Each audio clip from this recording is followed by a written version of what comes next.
Ağrı ili olarak bugün önemli bir spor organizasyonuna ev sahipliği yapıyoruz.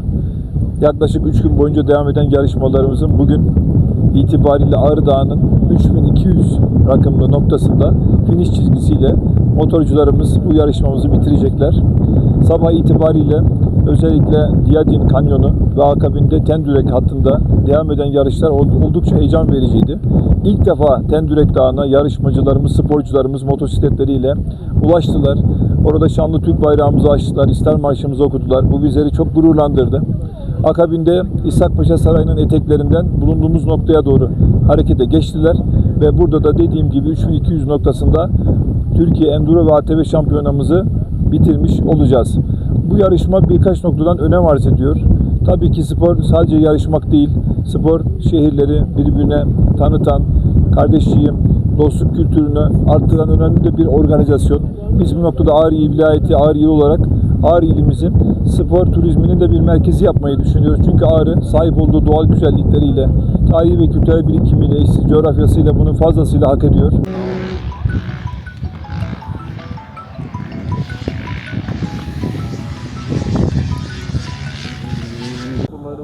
10 yıldır motosiklet kullanıyorum, motosiklet yarışçısıyım diyebilirim.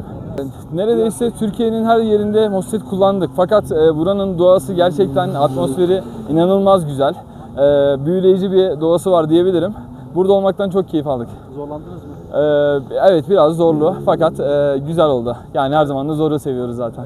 Evet, zor parkurları seviyoruz ama fakat özellikle şimdi Ağrı deyince şimdi genelde hep doğu tarafları hani Akdeniz bölgesinde veya İstanbul işi oluyor. Fakat burada da keşke daha önce olsaydı bu yarışlar dediğimiz bir yarış oldu. Öyle.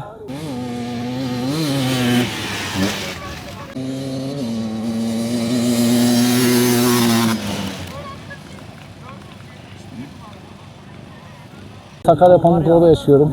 Yarışa geldik buraya. Geldim ama. Eğleniyoruz. Güzel bir yarıştı.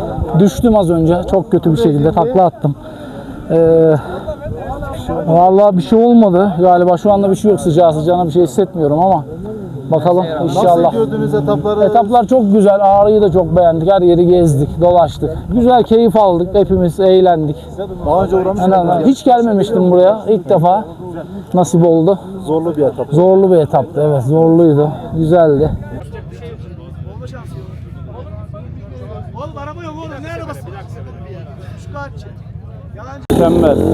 Yani etaplar bizim için kolay denebilir ama tecrübe etmek adına rally modeli değişik güzel bir etaptı. Biraz daha zor olsa hoşumuza gidiyor ama burayı tanımak adına çok verimli oldu, yani çok güzel parkur yapmışız. Daha önce uğramış mıydınız? Yok, bunu vesile bildik zaten, yoksa İstanbul'dan buraya kolay değil.